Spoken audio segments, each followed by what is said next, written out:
Hello everybody, today we're continuing Reverse 1999, A Long Long Way, on chapter 10, Devil's Work.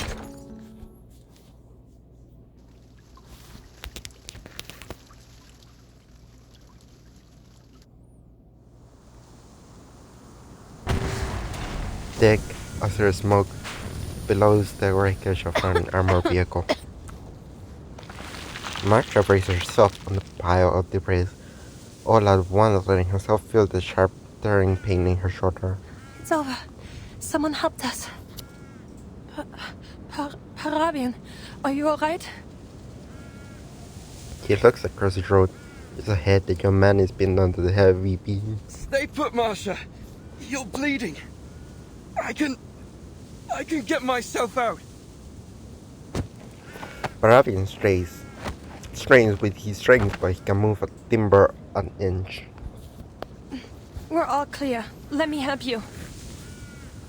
Don't fuss over me. It's just a bit of wood. You need to stay put. Your head and shoulder are bleeding. What? Am I hurt? He cannot tell. Marsha stares at her feet. I'm feeling faint. The wrist is to the top of her head. Seems you're right. I'm bleeding profusely from several wounds.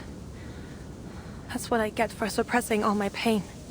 But yeah, those are skin skill. Like she goes over pain and then feel it later. That'd be such a killer king skill. I would like having that.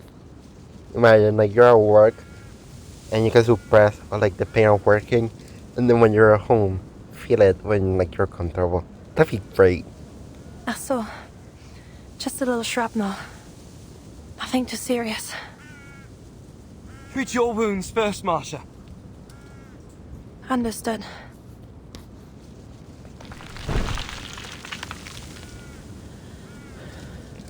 She leans back on a pile of fallen bricks, her head swaying into its I'll slumps. be alright. I just need a little rest.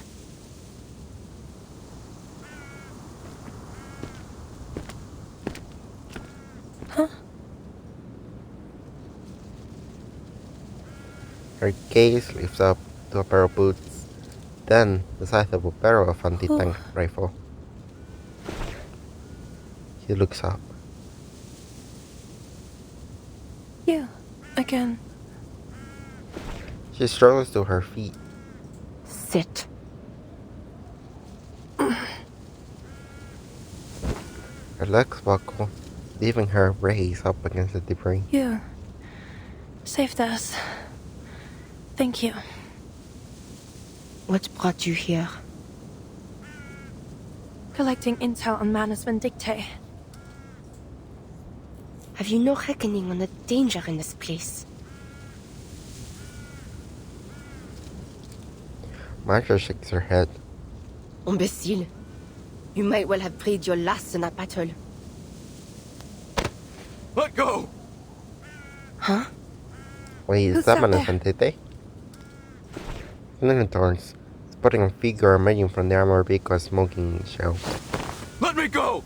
You're gonna get me killed. On his feet are wounded soldiers in the black uniform. No. Sterling, please.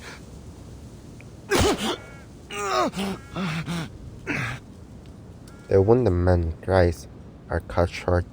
Sterling turns two manic bloodshot eyes towards the advanced sniper. Fuck.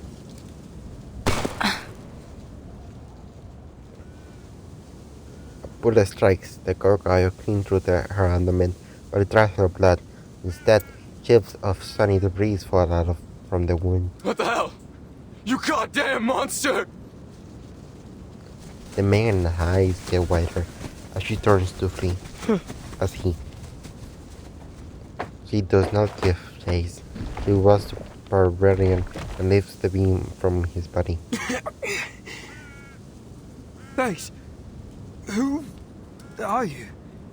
Are you with the Foundation? The young man finds his answer in her grim and stern face. Stay here and tend to your comrade. I will tend to our enemies.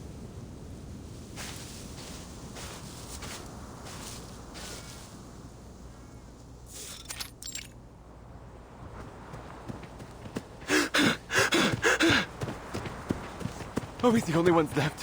Where's Colton? Dead! Now get the lead out and run! She's coming at us! She's coming! Shoot her, Eugen! Shoot her! I can't see her. Where are we running? Look! There's an old mill ahead. We'll regroup there to intercept her. Keep running, you idiot! I see her now. She's there. Die!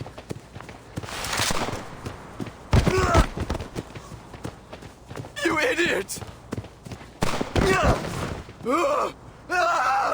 My hand! An old woman lies just ahead, refuge in his panicked mind. For the wicked flee, and I pursueth.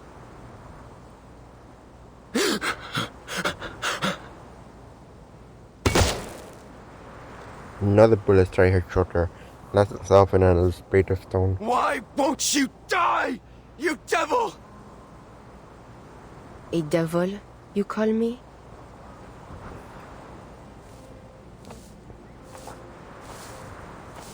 What are you, then? She's so What cool. hast thou done? The voice of thy brother's blood crieth unto me from the ground. You who discord between nations and plot schemes for the undoing of man. Who then is your master? He steps closer. So yeah, that's like her cousin, I think. That like turned to stone when the war began. For if you do the devil's work, are you not a devil like me? J'ai pitié de vous. Repent and you may yet find mercy in the judgment of the Lord. And now art thou cursed from the earth. What the hell do you want? Back off! Sterling, isn't it? You need not fear me. You still have time. Ah! Which hath opened her mouth to receive thy brother's blood from thy hand. Repent and you may yet be saved. Speak. What are you talking about? What do you want from me? When thou tillest the ground, it shall not henceforth yield unto thee her strength.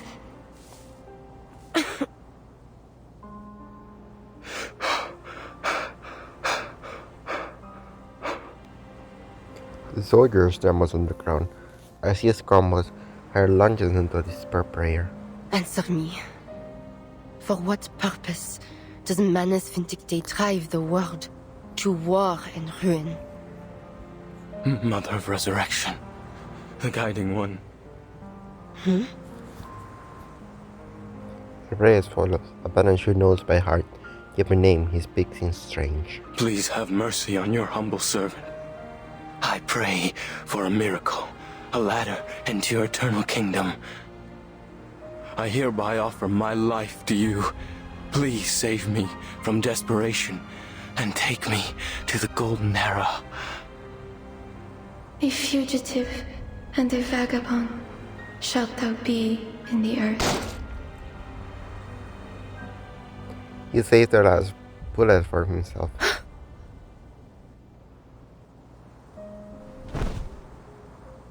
A blasphemer. To the end.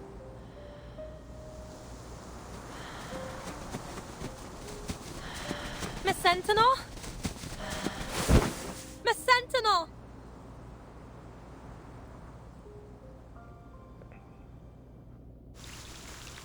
To be continued. Chapter 11. Wound and Scars. No one can sense the way of this war draws on.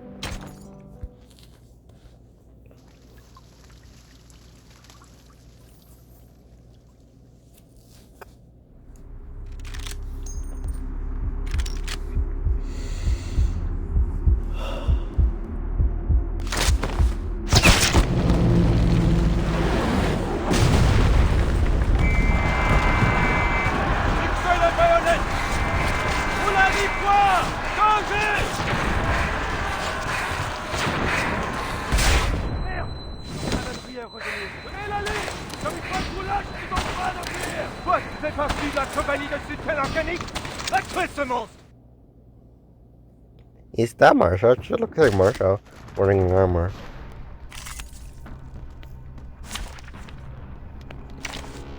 Can I use my own sentinel? No. Oh, Fait pour vous.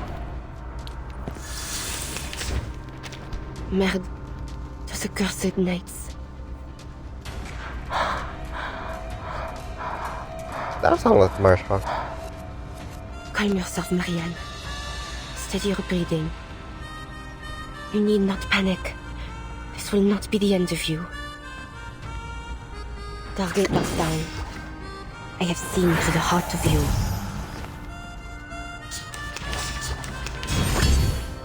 The enemies of peace shall be stamped out. A sure hit. I think this might be a flashback. My sight shall unveil the hidden. This is now. Yeah, this is a flashback. Because she's calling herself Marianne. The enemies of peace shall be stamped out. Now is the time for repentance. Le destin du gargouille. Le glas funèbre sonne pour toi.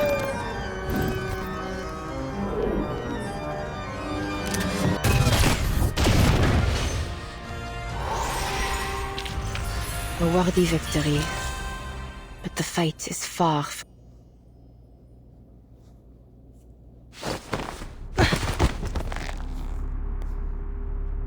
She can remember how she did it. Perhaps her enemies were as destructive as she was.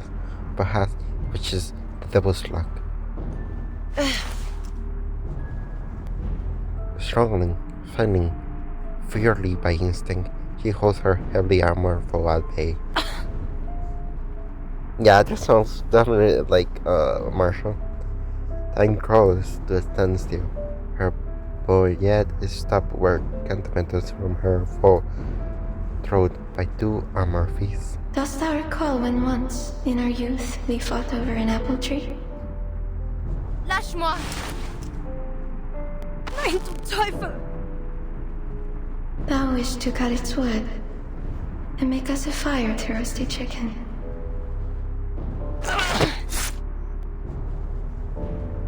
But I rebuked thee, for I believed the tree would bear fruit, and it would be the sweeter bounty of the two.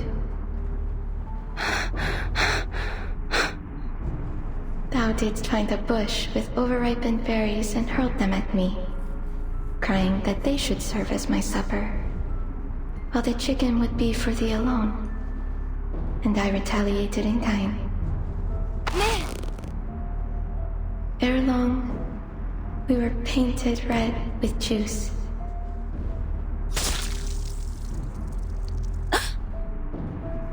What a bloody melee we fight, we laughed as we laid down our arms. What fun we had that day. Non. Je ne veux pas. But the battle thou fightest now shall not end in the gentle smears of red berries. What drives humanity to war? Could it be so different from what drove us to it beneath that apple tree?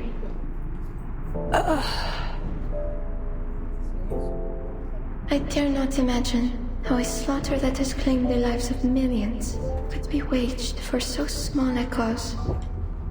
That we should be brought to bloodshed driven only by the fear of those whom we were taught.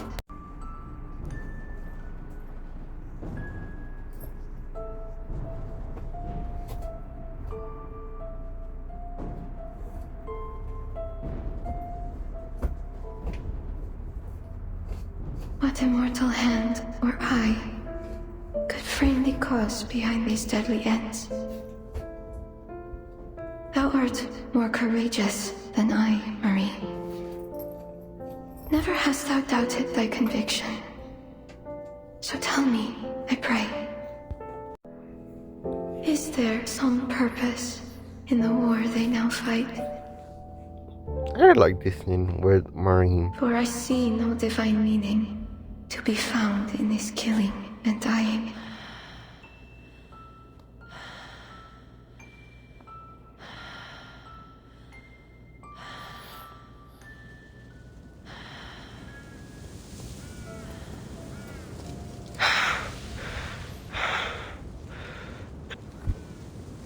small caliber rounds pose no real threat to her rocky interior, but also little to reduce the pain. And healing comes slowly. Agnes? No response. That was expected. What she didn't expect was the next voice. Who's Agnes? He matters not. But what brings you here? I'm taking you somewhere safe. Paravian, that young man who came with me, is back at the village. He'll continue with our search. Before you ask, I'm doing fine. Like you, I'm made of sterner stuff. She takes her hand, looking at her as if her wounds had all but disappeared. I checked over your wounds, but I have no earthly idea what to do with this gravel. I know how to treat flesh, not stone. But that wound won't be a problem for you, will it? No. Her physical pain is bearable, but the lingering echoes of her nightmare cause her to grip her teeth. Were you dreaming? Seemed like a nightmare. Yeah, she dreamed of the moment she almost killed you.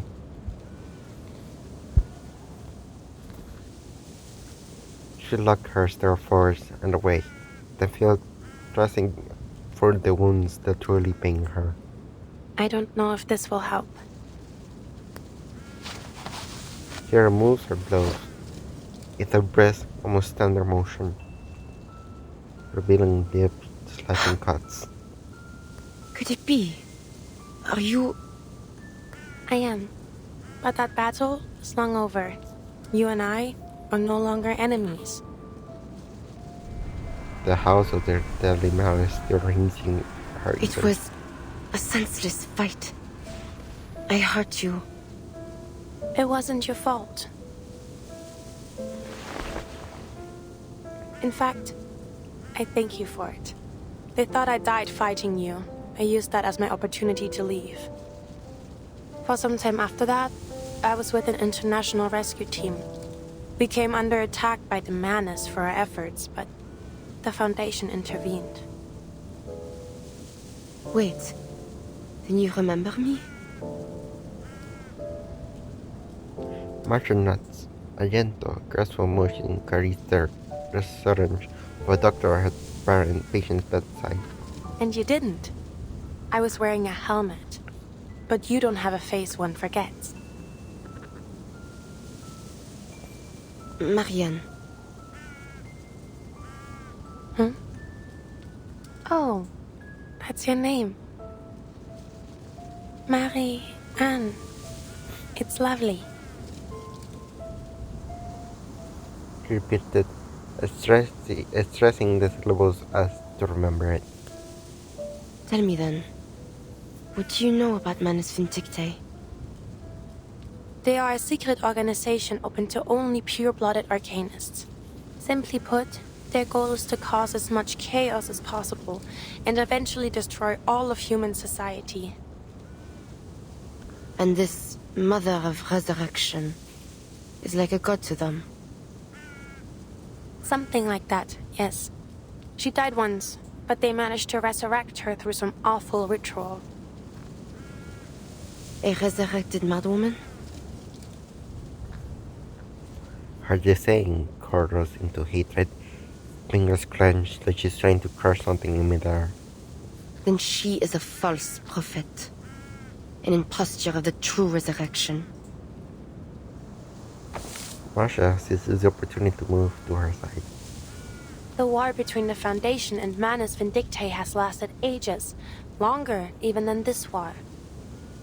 You and the Foundation share the same goals, and the intelligence you gathered may prove crucial for us. If you would be willing to share it, we may be able to reach a truce sooner. So please, mull it over. Suddenly raises her head, giving her rifle a rough once over. He wipes away some of the blood and dirt that cakes the receiver. Then, one by one, slot new rounds into the magazine. My search into Manus Vindictae began at the turn of 1918. Their documents, personal belongings, letters. I sought and scrounged for every clue that might be found. From these, I learned of their mission, to prolong this bloodshed, supplying both sides with arms of dreadful artifice. Then, as now, I still do not understand why. I brought my evidence before the powers of my nation, but they cared not. So I spoke out against them, still hoping they might awaken to this madness. But my words went unheeded.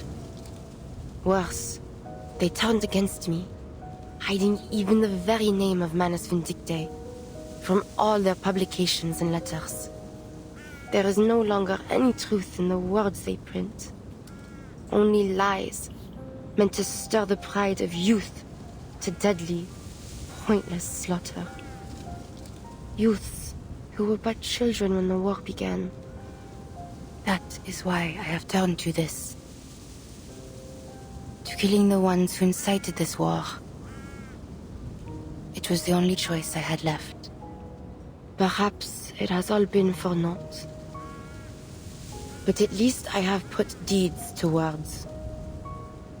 What has the Foundation done? The accusation forces her into a stammering defense. We have done more than you know, but I'm not authorized to tell you. But they've got a foundation. Like, yeah, we have done a lot, but like, I can tell you. Because of the storm and stuff. I know why they can tell it, because that makes us the storm to come faster. But it's sometimes very annoying if you are like talking to a foundation member, I would think. You expect me to offer all I know to you, yet still withhold your trust. I'm sorry. No, I suppose that isn't fair of us. If there's anything we can offer in exchange to make a deal, But her offers lose steam. I'll try my best to honor it, but I can't guarantee anything. A cold breeze could do this stillness between them. I think let's have a slow and labored breath. I will give nothing to the Foundation. Neither freely nor for any bargain.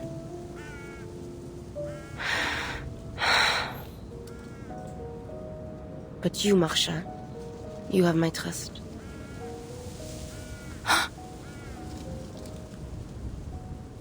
Marcia likes her at her patient's declaration. Follow me. Oh, of course.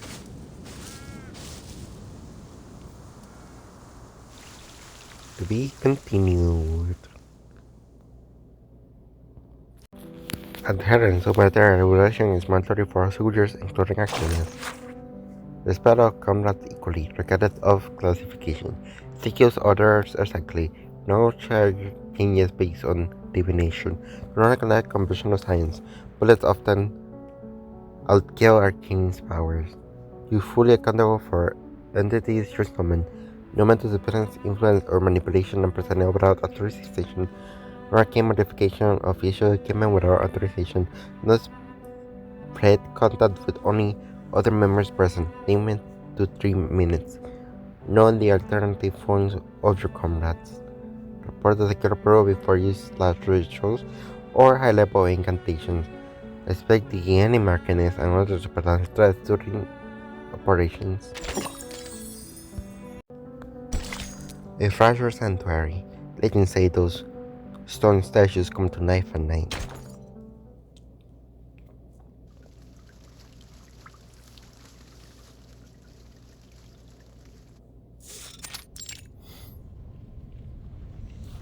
An armored vehicle?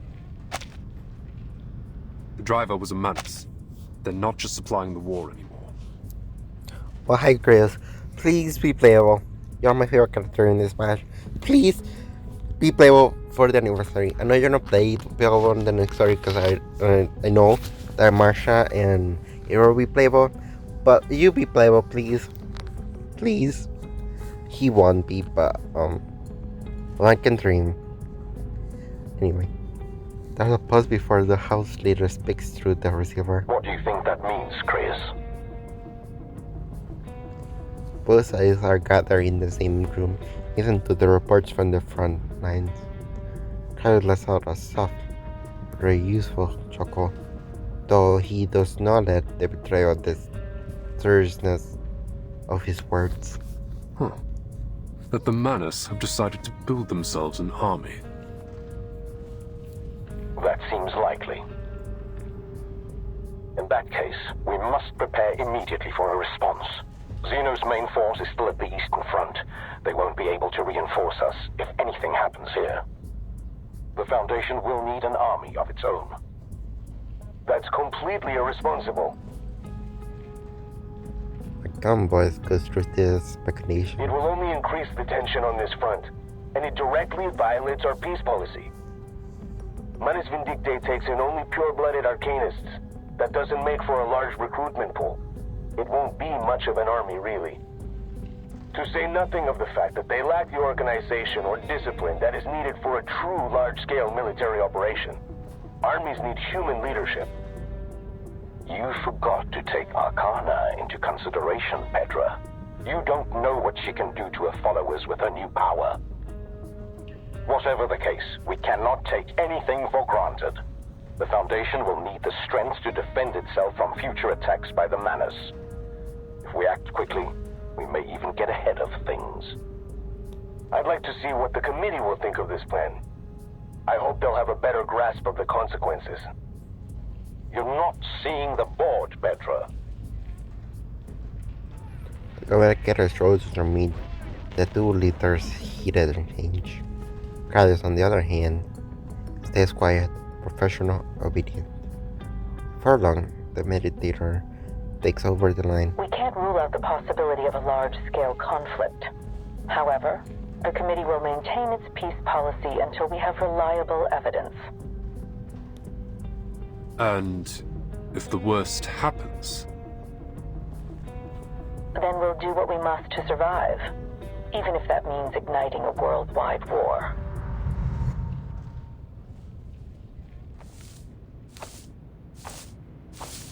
We have arrived.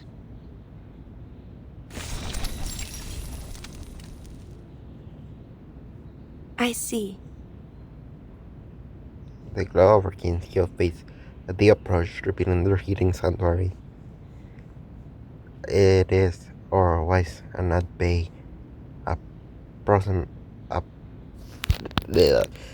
appropriately gothic, with underneath stone walls rising up to meet their air, its dome collapse. This monastery, it's not an arcane creation, is it? No. It has only been enchanted with our arcane skill, Carthusian. Beneath its protection, those that dwell here will go unnoticed by any who pass near. A gargoyle, dressed in frayed robes, was barefoot on the grass. He looks over in his book to meet the new arrivals. Greetings, I'm Marcia, investigator of the St. Pablo Foundation. The frayer nods, offering a smile, soft and friendly, then extends a finger and presses to his lips. Oh, I see. Have you made a vow of silence? Oh, I see, Ladislas. Crack. The sound of breaking rocks draws her eyes away. Huh? Beneath the broken narrow window, the sun touches the woman begins to strong. It suffers something in the flesh. Her face is marked by a twisted sorrow. She walks towards Sentinel with an exaggerated gait. Marie, mon petit chou, the rest return to us again. But oh, child, thou needs rest. He spurs her into a tired breaks and places a series of deep kisses on her cheek. Sentinel endures. The affection was such great that she did the bullets. And this is a friend? More like a girlfriend, but yes. The woman turning to Marcia, her eyes now pulling with greater sadness. Oh, poor child. The hug comes too quick to touch, but the story to resist, pulling Marcia into a breathtaking embrace. 1 second, 2 seconds, 3 seconds. The smothering hospitality at Lisa Bates, and Marcia takes a deep breath of fresh air, taking in the pleasant scent of grass and wildflowers.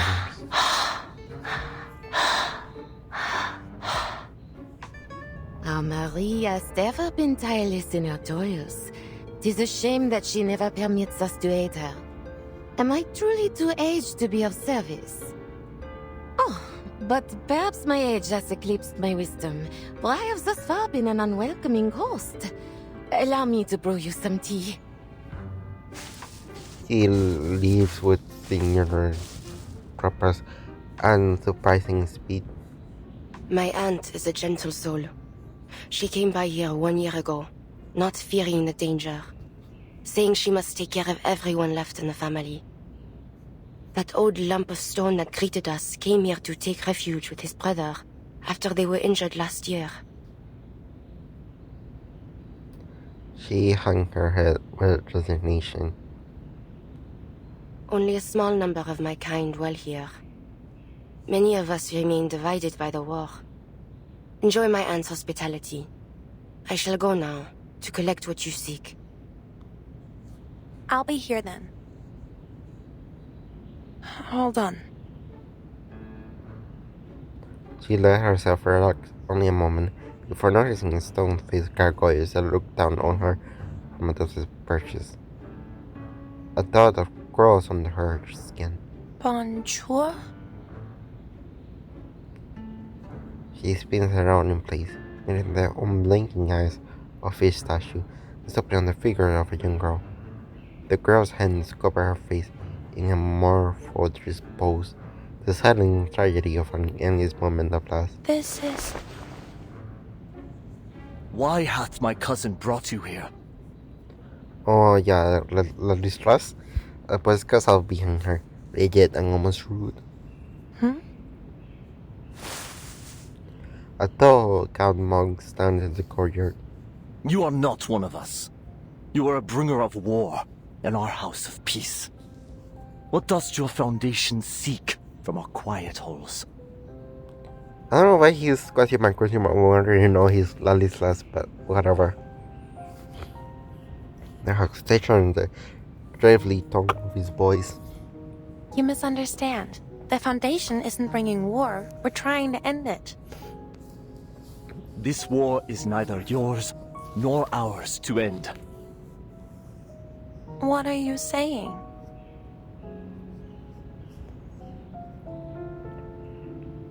The monk was silent, as debating whether his last words are worth the effort. His face comforts begin an exaggerating of self-righteousness. It has come as a divine punishment for the faithless who have turned from God. Its end will come only with the extinction of civilization. Sounds like you want everyone, humans and Arcanists alike, to suffer and die. You twist my words, Chevalier. I do not seek this end, this path of suffering, out of hatred for humanity. No, I do so because I pray fervently for their deliverance. But deliverance waits for the last edifices of this sinful world to crumble. When the faithless nations, as a fire consuming its last embers, burn themselves to ash. Soon, the artifices of modernity, their factories of war and death, will crumble, as Babel before them had, their lies of advancement and revolution dying with them. We must return to the innocence of the past, as Nineveh did, heeding the word of God. I really don't like him. He's so like Manas, but I also hate when like people are like that, when like they like use God. Like, I don't like Christians very much. Anyway. Assez, cousin.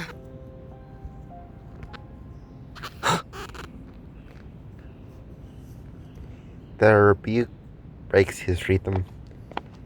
Antonio stands between Marcia and Nalitas, forcing her cousin to take a step away. Tes prophéties ont empêché notre invité de prendre son thé. Yeah, he really sounds like Manos Vindicte, but like passing it on. Antonio turns and hands over Marcia a heavy canvas military bag. Are you able to lift it? No problem. I can handle it. I mean, she's probably strong. Liz is watching this change with object curiosity. Marianne, n'est-elle pas issue de la fondation que tu dis dépourvue de volonté pour mettre fin à cette guerre? Quel effort vain poursuis-tu donc à présent? C'est une amie, Ladislas. Je lui accorde la liberté de venir et partir ici comme elle veut. Mais elle n'est pas... C'est mon droit de le faire, n'est-ce pas? Oui. Lowers his head without protest. Then returns from her again, back to Marcia, who by now is taking several steps away. You will find here all that I've collected since 1918. Most useful to you may be a list of those in each military who have made contact with the Manus. Take them from here to your foundation, and make of them what you will. I hope they will serve you better than they did me. I will. Thank you. Marcia seems more than eager to retreat. Madeleine stands in the footstone pillar, taking her hand, announcing self-reproach. The corridor floor stills. Nonetheless breaks his silence with a withering glare. Cousin, why hast thou concerned thyself with the affairs of this sinful world? We are involved now at our peril. Even if this war was, as you believe, a divine punishment, the people have suffered enough. Ont-tu donc souffert? Je ne vois que des cendres et nul sac de pénitence. He mentions the whipping girl tucked in the Suntory. Hast thou learned nothing from our chère Agnes? Leave her out of this. It was she who prophesied this war. He tracks out the memory with sharp intention. And whose body turned to stone as it came to pass. Was she not the closest of us all to the ear of our Lord? Then I can see only one reason for her sacrifice. It is a warning to us. Tell me, if that is so, why God would choose such a warning? Revelation and prophecy oft appear inscrutable to those that disbelieve them, until their truth is made manifest. Ragna's voice trembles, but this tension of humility and pride. Mais je crois, et je vois clairement ce que tu ne vois pas, que notre Seigneur nous enjoint de ne ni combattre, ni mettre fin à cette guerre. Car cela est venu tel un nouveau grand déluge, destiné à balayer ce monde pécheur. Agnès reviendra à nous lorsque notre innocence passée sera retrouvée et reconstruite à partir de leur ruine. Yeah, he's definitely Manus, like, about the deluge, like another flood. He's definitely Manus. Mais la foi doit être préservée, si elle doit être reconstruite. Et c'est la base encombrante aux fidèles, à nous, les gargouilles. Je t'en prie. Écoute mes paroles, cousine. Dépose ton épée de vengeance. Ne réponds pas aux démons qui murmurent dans ton sang. Et ne souille pas davantage ton âme déjà si lourde de péché. He lowers his voice, clinging to his lips with solemn weight. His cousin, however, has never been easy to preach to. She stiffens, sorrow on purpose, willing her eyes. Armes à feu, canons, tanks, bombes. Tu te souviens comment ces machines ont détruit nos vies, n'est-ce pas? Alors, tu sais déjà que l'innocence du passé ne repose pas simplement en fuite, prête à être reconstruite. Elle est morte et disparue. Si porter un fardeau de péché permet de mettre fin à cette guerre, ce prix me semble dérisoire. Earlier stunned, he fights back tears and turns to face the altar. The light from stained glass window rush is like a mourner cloak. As-tu oublié le péril de nos ancêtres? Ou les nombreux noms que nous avons effacés de notre lignée lorsqu'ils se sont égarés du chemin de la droiture? Le son démoniaque a déjà submergé notre famille. Et je crains qu'il ne t'ait moi. Sorry. Je ne souhaite pas devoir effacer ton nom, Marianne, de notre lignée.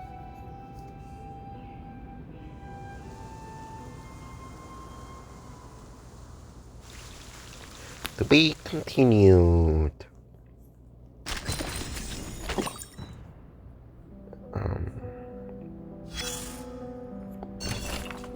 These results consistently exceed all expectations. It was during the Merovingian dynasty on the Bishop of Rugen successfully subdued the first known Gorgile, the Zero Royal and his descendant, then form a unique lineage that modified protection charges across generations. However, in recent times, many young Gargoyles have chosen to abandon this ancient tradition, given the church preachers and the like of the groundwork of the modern world.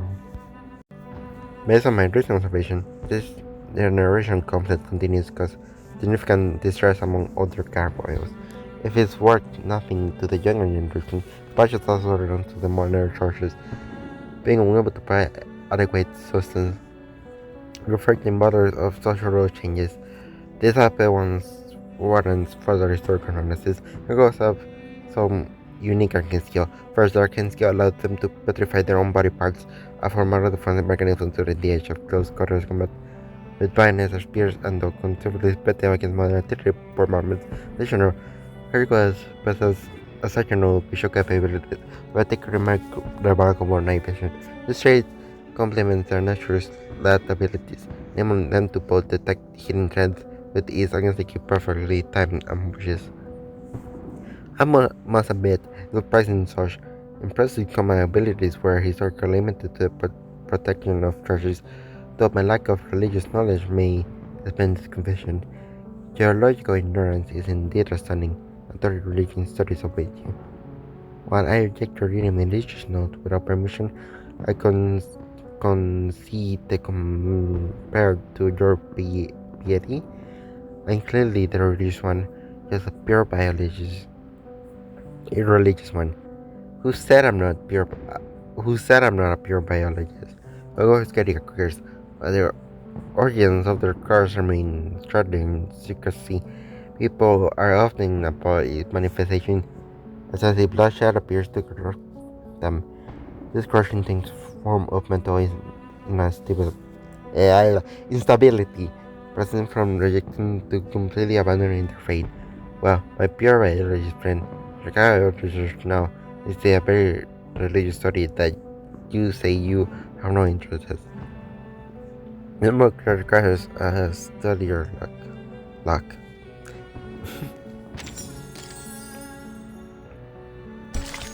Chapter 13. Could any treasure on Earth possibly fill the void our losses have left?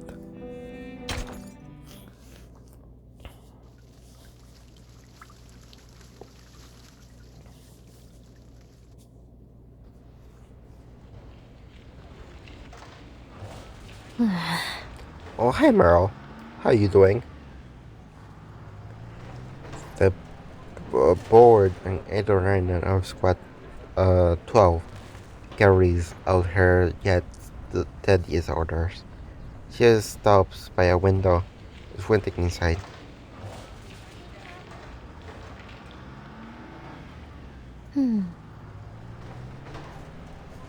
Broken furniture and cobwebs, meeting cracks and forgotten china. An uniquely sharp counter kinematographic device directly became seen. Clearly, no one's bothered to do any cleanup then. He opens a window and leans in, her mask blocking out the sudden puff of dust. Following her officer's instructions, he pulls out a transparent strip of cloth and places it in by the device. The cloth changes color rapidly. Violin letters appear off its surface. Counter-Arcanum device operating normally. Looks like I'm not needed here either. She climbs back out of the window.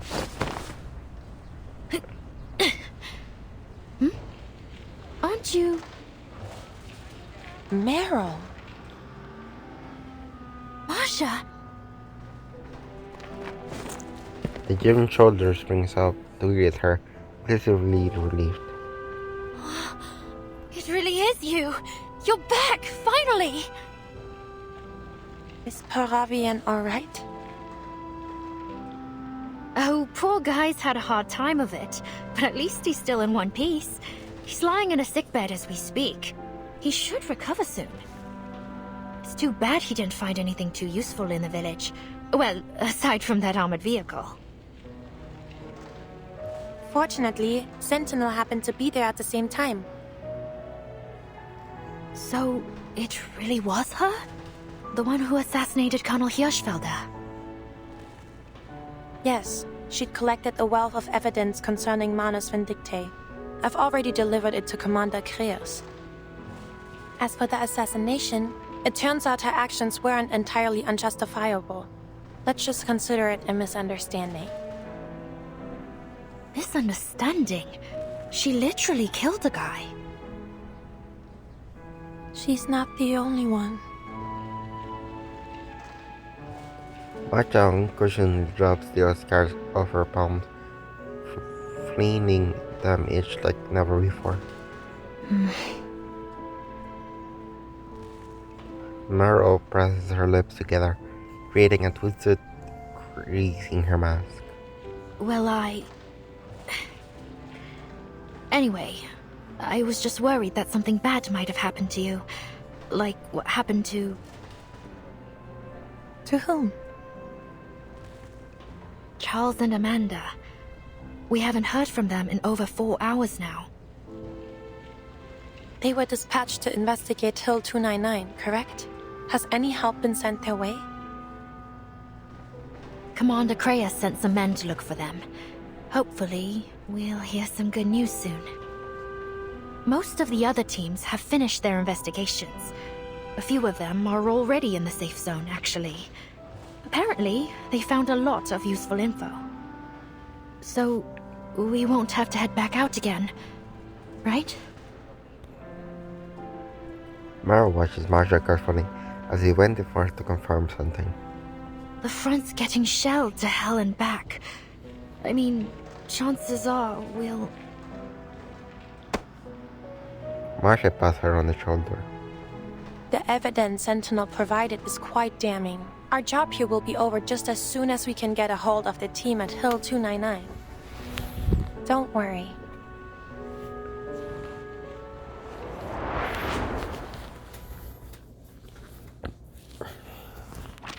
Copies of the evidence Masha submitted has been spread across the depot.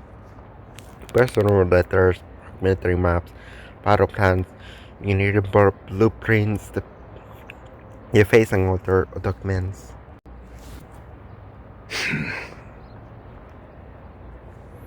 Although with them on depot are Steve recovered by other investigators from across the front line, ranging rough quarter, standing for 1918. This is unbelievable. He stares at the pile, unsure flood of information overwhelming him. These documents, the evidence is undeniable. Every one of those absurd conspiracy theories was true. The 1918 peace negotiations really were sabotaged by Manus Vindictae. The nations on both sides of this war have been under the deception of an invisible enemy. It is no wonder that even the victors of the 1919 offensive gained no real advantage. My God, to think Manus Vindicti has been sharing war secrets with both sides to ensure neither can win this war. That they have used our commanders as tools for their massacre, it is nigh on unimaginable. He looks up with sudden realization. This does not simply concern one nation. These documents could topple nearly all of Europe's military leaders. With this list of managed defectors in our hands, and if we act with haste, we may finally put every one of them behind bars. Waiting for Grasmood to civilize Cryos utter words of advice. Let me remind you that Laplace may be able to heal these so-called defectors. Eberhard's case proved that the Manus' mental influence can be purged. Yes, of course. Whatever the case, we must act as soon as possible. The Chancellor and the Reichstag are prepared to strike. Finding light in one extreme future, he starts to shake, then ripples to the papers in his hand. Agreed. The evidence is sufficient. There's no need to delay. Wunderbar. Just think of the soldiers finally making their way home. This is the day we secure a century of peace for Europe. Nope, that's not gonna happen. Sounds like a line for the history books. He has no mind to react to Cryos. Pardon Yap, stuffing other documents into his briefcase, he rushes out. Turning the remaining messes of his stats, Cryos retrieves a hidden communicator. Being connected this entire time. Everything's going according to plan. He's talking to the dopes. Good. The other teams have shared the same intelligence with the pacifist political leaders in their respective regions. All the Foundation has to do now is watch for any interference from Manus Vindictae. But won't this approach cause even more turbulence? Oh, hi Barton. Long time no see. I like that Barton's like the main character of the game, but she doesn't appear like most of the chapter. That's good, because normally the self-insert everywhere and makes the story worse. But the first story don't need to focus on the main character. And that's why it's so good, I think. Timekeeper. You had been expecting the faction leaders making this unexpected release. Oh, yes, Cryos. I was just listening in. I see. In any case, the outcome can't be worse than the war we're living through, Timekeeper. As I'm sure you learned in your history studies, this war claimed tens of millions of soldiers' lives. Not to mention the equally massive number of civilian casualties, whether direct or otherwise. We are now 2 years on from what should have been the end of this war. The death toll has already climbed much higher, and it will only continue to rise if we don't put an end to it soon. At least our efforts have won us a marginally better outcome. I see. In short, the war is already over. Once the pacifist political parties take power, an armistice will surely be signed in Montpellier. This may not be the time, but I have a question to ask. Does the Foundation Committee have any contingency plans should things take a turn for the worse? The silence in the room confirmed the suspicion of the voice on the other end. Did you notice something suspicious? The former video officer fishes out many suspicious details from his memory as he can. It's about Hirschfelder's assassination. Do you remember a certain detail from Marshall's report?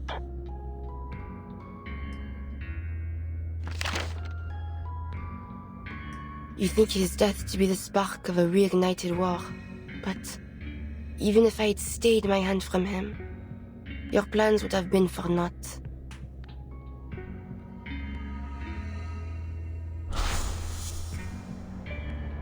If that was so, why would the Manus risk exposing Hirschfelder? Why would they allow him to meet with the Foundation in Montpellier? If Hirschfelder hadn't been killed, would the negotiations have become a fruitless tug of war? Manus Vindictae would only cooperate with the Foundation on something that was sure to fail. Unintuitive cases and an experience of prior contact with Manus Vindictae. Could it be that they're purposely diverting our attention? My thoughts exactly, Timekeeper. That said, securing peace is our top priority at the moment.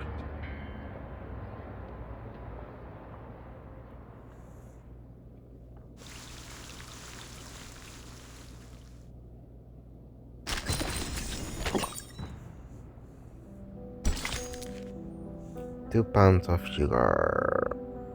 So long, hungry rats.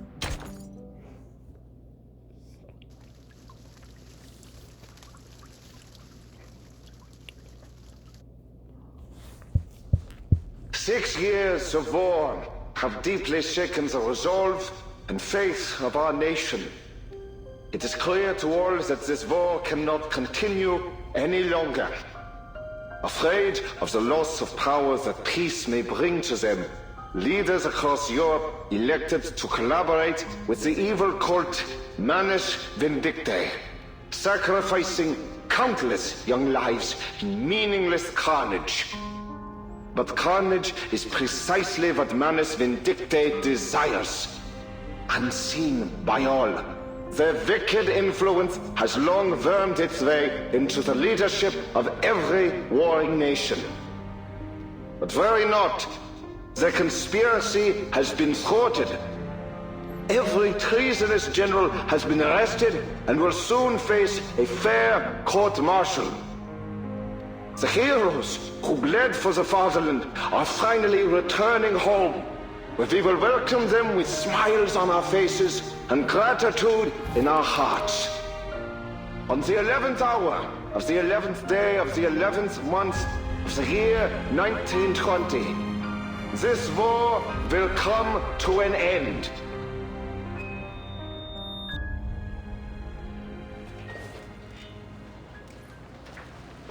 Wake the past and the definition.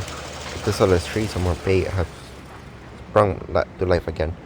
The leaders from the pagan nations gather on the opposite sides of the road, so Boulder has ties that guard defense, makes workers on their pickups and military paddlets, though no precious few.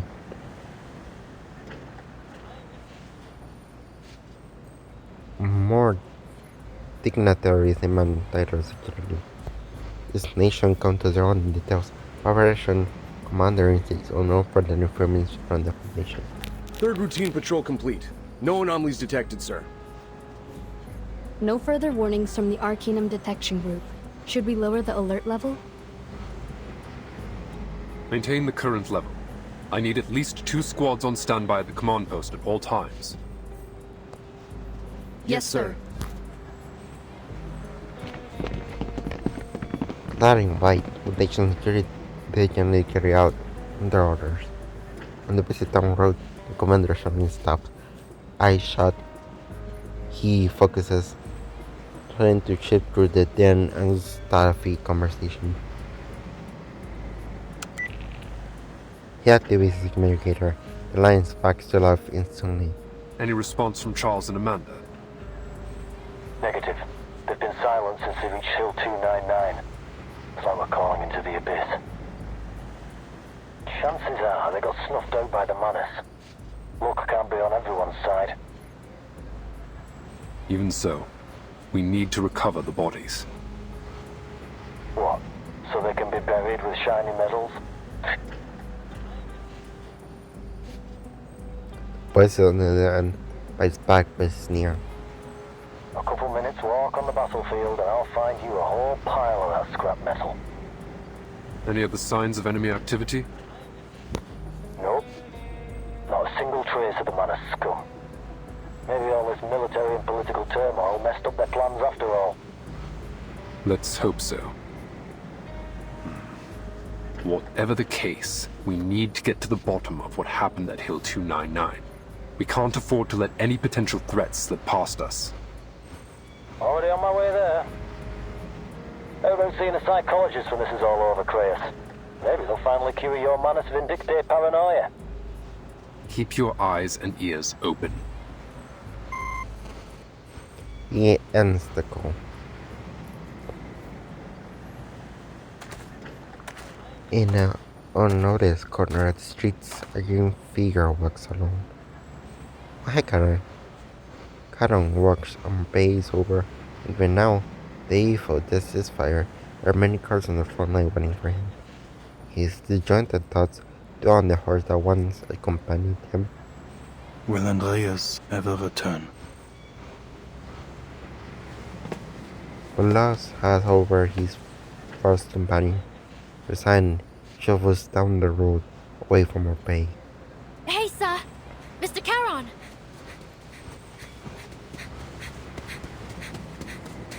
Myrtle runs out to him, arriving out of breath. You leaving already? Marsha told me you're heading back to the front. She speaks the truth. And you are?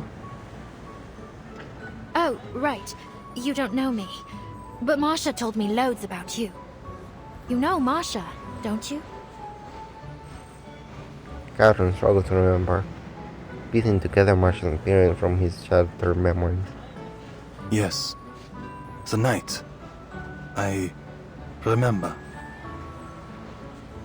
Great. I'm heading to the front as well. Do you want to... could you please join our convoy? You wish for me to join you? You know the front better than anyone. Mara digs into her pocket, finding out a half. Mara chocolate that had been carefully resealed and wrapped and sealed into Karen's hand. Please, Mr. Charon, come with us. We could really use your help.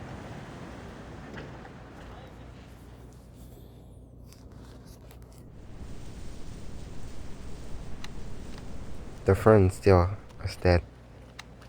This quiet feels strange. Halt's Maul, Rudolph.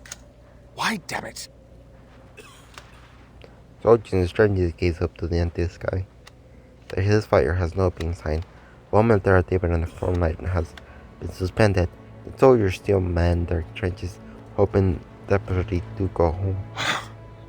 Why did Willy and Franz have to... Others drop his face. He cold fingers twisting his features with stress. 6 hours have now passed since the last time a shell exploded or a machine gun rattled. Yet the quiet and strangers has a strangeness of his own. The faint cold wind shivers the lines of batter wired with audible tensile contractions. So, who won in the end? Does it matter? Rudolph's head sways between a nod and his cheek. Then, should we start packing up? Sure. You can finally take all those notebooks of yours back home. Weren't you planning to turn them into a book? Yeah, but I don't know. Maybe once I stop being a soldier, my motivation to write will stop too. What about you, Erich? What will you do? Make bread, I think. My family runs a bakery. I can already see it. My old man cracking open his finest bottle of Spätburgunder when I arrive. The idea crosses Erich's mind. Speaking of which, I bet we can go and ask the boys on the other side for some food and drinks. They've got wine and soft white bread. At least, that's what P.O.V. said. I wouldn't mind some canned peaches. Fine. I'll get you your peaches. I guess I really am your Hauptmann, huh? He draws around for a bit and carefully, then ties his rifle, intended it to a piece of the BF peace flag. Erich, do not hurry to leave the trenches. Have patience. Charon slings back into the trench without a word. Erich drove his rifle and now steps towards Charon. Oh, Charon, you're back. Any news? The delegations from various nations have arrived in Montpay. The armistice will be signed in 48 hours. It is best to avoid any unnecessary danger until then. But I'm starving, Caron. You didn't bring any food, did you? I did. The new voice catches her off guard. Who are you? The Foundation has issued food and drinks to be brought to the soldiers on the front. She is responsible for distributing them. Yeah, more or less what he said. Right. I need a hand unloading these crates of beer. Any volunteers? There's beer? The troops are right away, coming up and stuff to get out of one of the dugouts below. And listen, the trench is packed up to the wall. Hey, easy there. There's plenty to go around. Boys! Boys! You're humiliating yourselves! Get in line and I'll choose a few of you to help out. Eric gets out a few names and turns to Karan. Where's Meyer Braun? He is needed in Montpay. Ah, that's a shame. Yeah, he's got a Backpfeifen Gesicht. But, ugh, who cares? The war's over. Forget it. You, and you. Come here and unload the crates for the nice Foundation girl.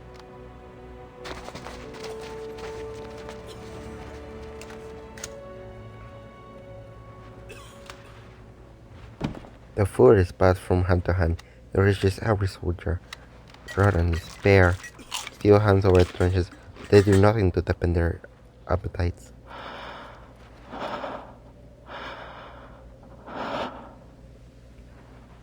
Rudolph goes a butter cake in his hand, desperately afraid of crumbling it. He hasn't been such a soft and bringing food in a long time. Then, all at once, he stuffed it into his mouth. Headed harder to his side, shoving a mug of golden lager into his hand. Come on, Prost! Fine. Count me in. Prost! Prost! The metal cups tap rhythmically, stepping to a joyful and bright tune. From far across the field, the clingy press social media mirrored around singing voices. What's that? Do you boys hear singing? I hear it too, from the other side. Why are they singing? Oh, right. These are humanitarian rations. They've been given to the other side too. They're probably celebrating. Taylor jumps over the top, waving his whitish flag towards the other side. Geisier! Come on, boys. Let's make some noise ourselves. Prost to you bastards over there! You understand what I'm saying? Prost! Santé!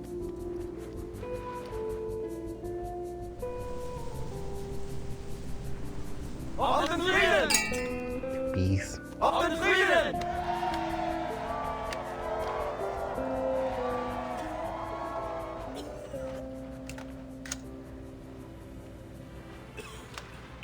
The ceasefire celebration surges late into the night. Caron watches the festivity crush into the dim color of the trench. Hey, what are you doing holed up here alone? Despite his best efforts, he is noticed. Caron lifts his head. The presence of the dead is not fitting among such joy. What are you talking about? You fit in perfectly. She waves a can of sausages and paper wrap candy. I mean, I know you don't exactly eat much, but you can still enjoy the taste of the stuff, right? I even know a guy with a fish tank for a head who eats every once in a while. Hi, Eric. Call out. That said, I've never actually seen him do it. Does he just pour the coffee straight into his fish tank or what? Wouldn't that because he's the ferrofluid, and the ferrofluid is inside the tank. That would not work. Maybe like to summon coffee. I don't know. The offer is heard, but refused. Such things have better use to you. Seriously? Aren't you ever hungry? There is always hunger within me. But food should be saved for the living. Eat well while you can. Stay alive. Well, you're not wrong, but I wouldn't exactly put it like that. Come on, take it. Hound's always poking fun at me for eating too much anyway. Hound? Oh, never mind. Just take it, alright? It's not like it's easy to get a decent meal out here on the front. Who's Hound? Is that guy that's like, I don't know, no longer insisting on soliciting Karang's opinion. Maru slips the cans into his coat pocket by touching the cold plastic wrapping the chocolate. Oh, at least try the chocolate in your pocket. It'll melt if you leave it in there much longer anyway. Karang does not resist. He knows and already traces to his feet. It is time. I left. Alright. I still have some finishing up to do here. Won't be long.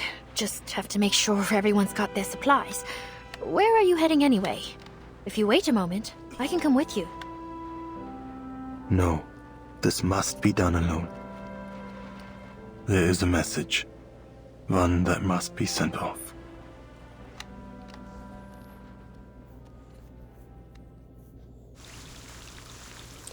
To be continued. Chapter 15. Send off. To remember an ancient verse with whose meaning is lost to history.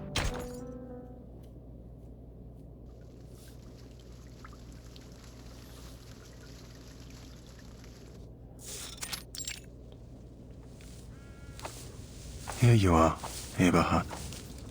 Oh, hi, Eberhard. How? It's good to see you, mein Freund. How's everyone holding up on the front? They are celebrating this war's end, singing songs and drinking beer. It's peaceful. Peaceful. He repeats the words with satisfaction. Everyone's spirit has changed. Terrific from the last time they met. It's unexpected that the Foundation would allow you to move so freely. No, my duty is done. I have no place in Montpé. No place among suits and politics. He exhales, stretching the crisp morning air. That red-haired official agreed to let me go for a walk every once in a while. He said, someone will keep an eye on you. Whatever. It's getting cold. But I enjoy a crisp winter morning like this. It reminds me of our days as students. Remember? We had to get up before dawn. I was lazier than you.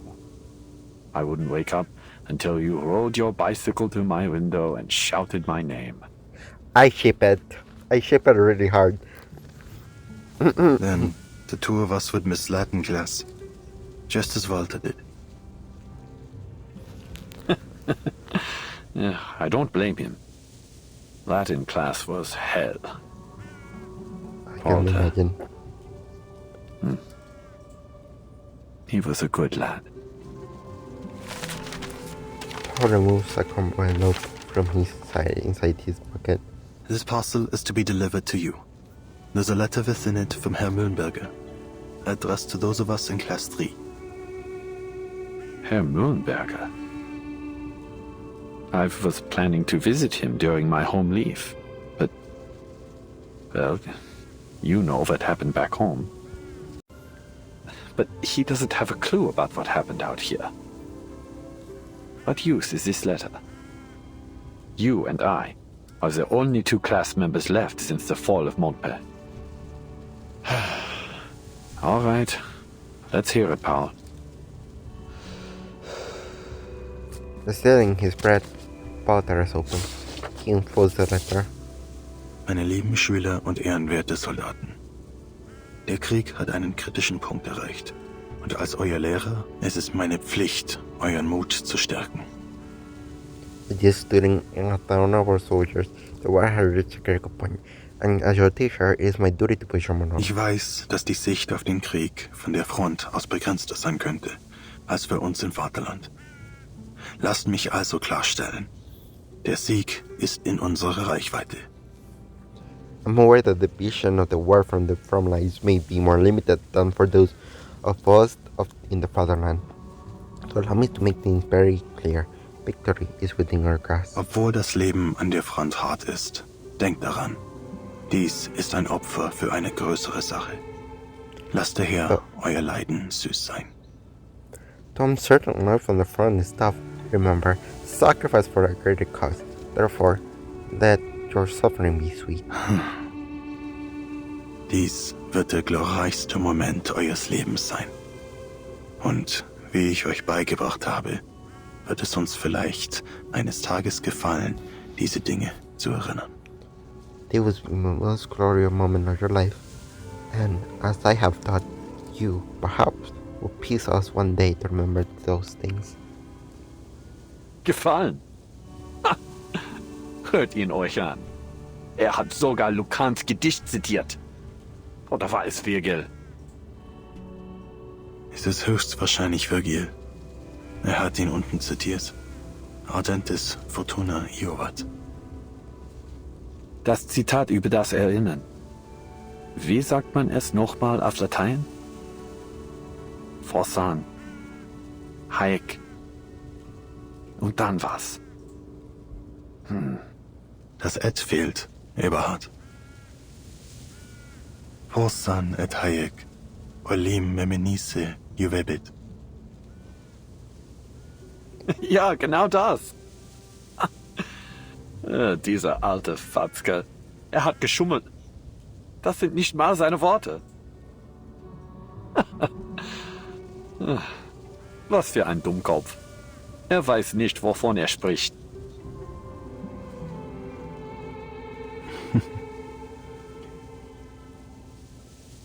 After a bitter laugh, Paul is silent for a moment.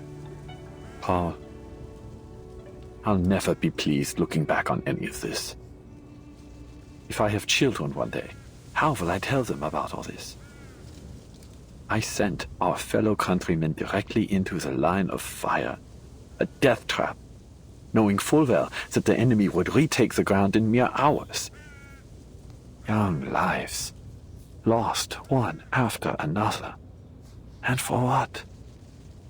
Some senseless orders? I've heard enough.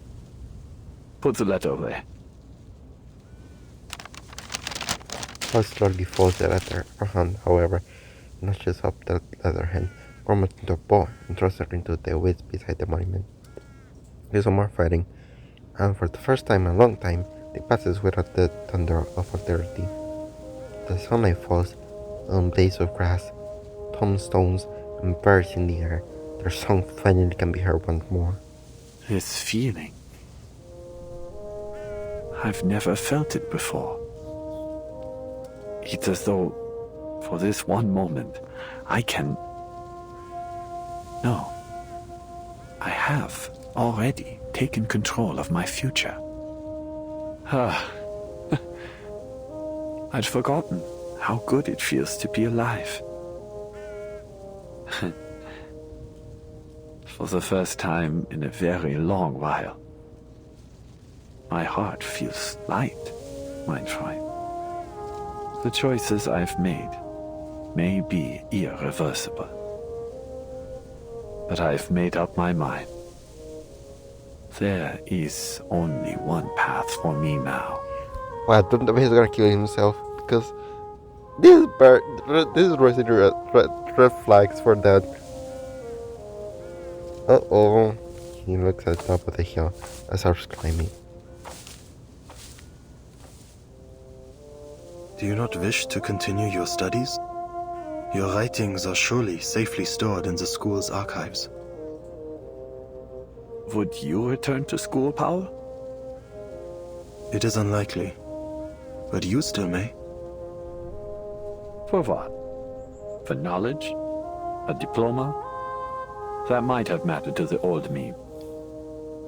But I'm no longer that boy. Eberhard. It's too late, my friend. Far too late. I need some time alone. Please, write a reply to Herr Mühlenberger for both of us. The weather is unseasonable mild, and Paul begins to climb the hill like a student on a field trip. The sunshine and breath air make the world feel new. The war is over, Paul. The sky is so blue. Just as it always was. Just as it always was. Well said. Farewell, my friend. The wave turns and walk away. Yo, who's gonna end that? Boss times, I'm gonna his number. Sehr geehrter Herr Mühlenberger, Ihr Brief würde von Ihren Schülern wohl erhalten. Dear, I don't know how to say the name. Your letter have been well received by your students. Sie haben gemeinsam die dunkelsten und härtesten Zeiten durchgestanden. Aber nun sind der Kummer und das Leid zu Ende. They have endured the darkest and hardest of times together, but now the sort of being have reached their end. Sie zeigten Mut und Treue, doch diese Tugenden wurden zu einer Last, viel zu schwer für ihre jungen Schultern. They showed courage and loyalty, yet those virtues became a burden, one far too heavy for those young soldiers to bear. Deshalb werde ich ihnen keine leeren Worte mehr aufbürden. Therefore, I will not pine any more empty words upon them. Der Krieg hat diese jungen Männer in etwas ganz anderes verwandelt. Das Wissen, das sie ihnen vermittelt haben, ist nun nutzlos. Und sie werden nie wieder ihre Lehren hören. Or has shaped these young men to something else entirely. The knowledge you imparted is of no use to them now, nor will they ever again hear your teachings. Zu diesem Zeitpunkt muss ich Ihnen mit schwerem Herzen mitteilen, dass... Yep, he showed himself. Alle Ihre Schüler aus der Klasse 3 sind gefallen. All your students were class 3 have fallen. God, I'm about to cry. No, I didn't like our hound, and I skipped that. Well, don't get away for once. Mit besten Grüßen. Ein toter Mann. With better words, a dead man. Dies schließt die Aufzeichnungen des Soldaten Paul Haumann soldier ab. Paul Hoffman.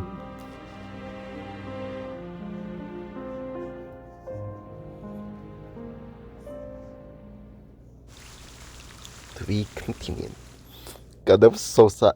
Just like the saddest chapter, and like the saddest in the episode. Was once represented new beginnings. It's not only a hardest an end. The shipwrecker died from shelling on 1916, 427. Betch Zimmerman died from shelling on 1916, 427. Simon Miller was reported missing on 1916, 611. It was confirmed that Miller tag had been found. Paris Brown died from machine gun fire on 1916, 812.